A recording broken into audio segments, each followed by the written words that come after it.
Hi, today we are going to learn about resorption.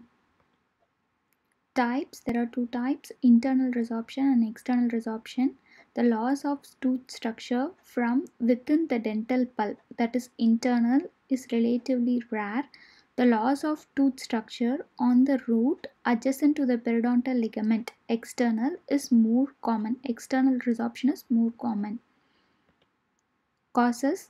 Internal resorption, injury to the pulpal tissue related to trauma or to the caries to penetrate to the pulp.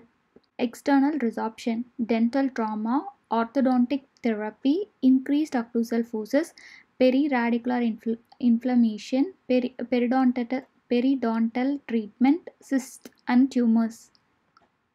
Clinical signs and symptoms. Internal resorption.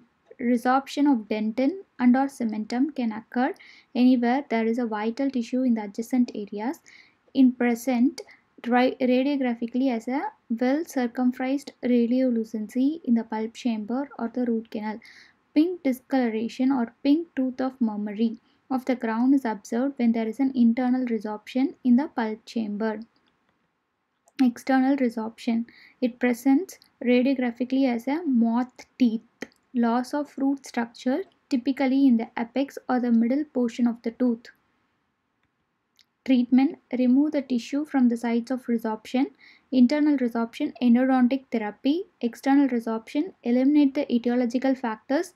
Remove the soft tissue adjacent to the resorption site. Resorption of the tooth structure.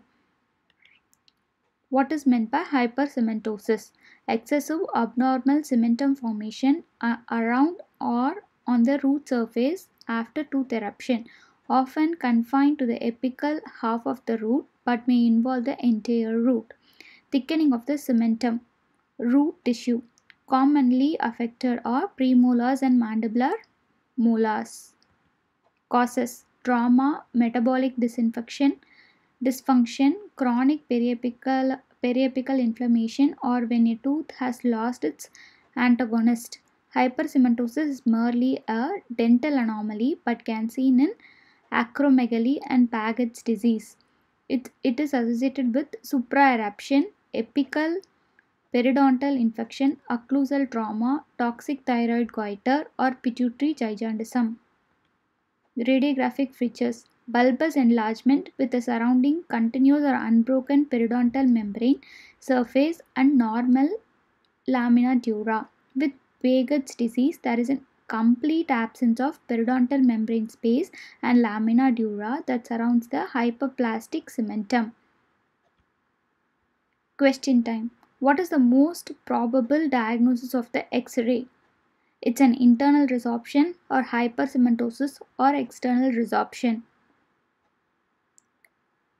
The diagram represents it's an internal resorption. Answer is internal resorption. Question 2. All of the following are differential diagnoses for the hypercementosis except one. Which one is the exception? Cemento-osseous dysplasia, cementoblastoma, condensing osteitis, or odontogenic keratocyst. Answer is odontogenic keratocyst, because all of the other choices have distinct radio opacities forming in the apex of the root. Thank you.